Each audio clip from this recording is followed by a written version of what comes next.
കേരളത്തിന്റെ സ്വാതന്ത്ര്യ സമര ചരിത്രത്തിൽ ഇന്നും ജ്വലിച്ചു നിൽക്കുന്ന പേരാണ് പഴശ്ശിരാജ. ആ ധീരനായ പോരാളിയുടെ ജീവിതവുമായി ചേർന്ന് നിൽക്കുന്ന ഒരു ദൈവിക സാന്നിധ്യമുണ്ട്. മൃദംഗ ശൈലേശ്വരി, പഴശ്ശിരാജയുടെ കുലദേവത.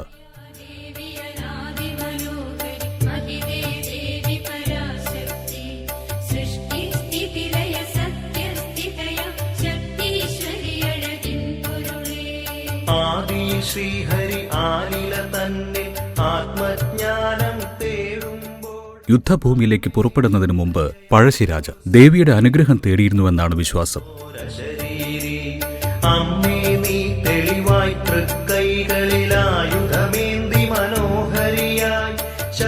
ശ്രീ മൃദംഗ ശൈലേശ്വരി ക്ഷേത്രം ചരിത്രം കൊണ്ടും ഐതിഹ്യം കൊണ്ടും കേരളത്തിലേറെ പ്രസിദ്ധമായ ക്ഷേത്രങ്ങളിലൊന്നാണ്.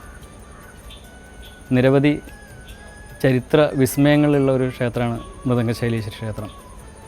നമുക്കറിയാം, കേരളത്തിൻ്റെ ആദ്യത്തെ ബ്രിട്ടീഷ് അധിനിവേശത്തിനെതിരെ പോരാടിയിട്ടുള്ള വീര കേരളവർമ്മ പഴശ്ശിരാജയുടെ ഉപാസനാമൂർത്തിയും ആത്മധൈര്യവും ഒക്കെ ഈ ദേവിയായിരുന്നു.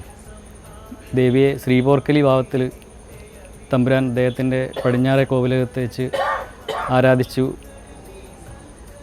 പ്രത്യേക രീതിയിലുള്ള ഒരു ബലികർമ്മങ്ങളൊക്കെ കൊടുത്താണ് അദ്ദേഹം യുദ്ധത്തിന് പോയിക്കൊണ്ടിരുന്നതെന്നാണ് പഴമക്കാർ പറയുന്ന ഒരു ഐതിഹ്യവും ചരിത്രമൊക്കെ ഇവിടെയുണ്ട്. ആ ക്ഷേത്രം ഇപ്പോൾ പുനഃസൃഷ്ടിച്ച് ശ്രീപോർക്കലിയെ കുടിയിരുത്തിയിട്ടുണ്ട്. പടിഞ്ഞാറെ കോവിലകം എന്ന പേരിൽ ഇപ്പം ക്ഷേത്രത്തിൻ്റെ പടിഞ്ഞാറ് വശത്തായിട്ട് ആ സ്ഥാനം നിലനിൽക്കുന്നുണ്ട്. മൂലപ്രകൃതിയിൽ നിന്നുളവായി ദേവി പഞ്ചസ്വരൂപിണികൾ അഞ്ചിലുമൊന്നായി നിറയും പൊരുളേ അൻപോടറിയനു തുണയേ.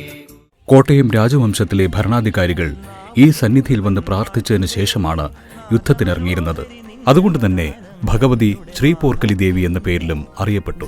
വീര്യത്തിന്റെയും ധൈര്യത്തിന്റെയും ആത്മവിശ്വാസത്തിന്റെയും പ്രതീകമായി ഇന്നും മൃദംഗ ശൈലേശ്വരിയുടെ സന്നിധിയിൽ നിൽക്കുമ്പോൾ ചരിത്രത്തിന്റെ ആ പടനാദങ്ങൾ കേൾക്കുന്നത് പോലെ തോന്നും.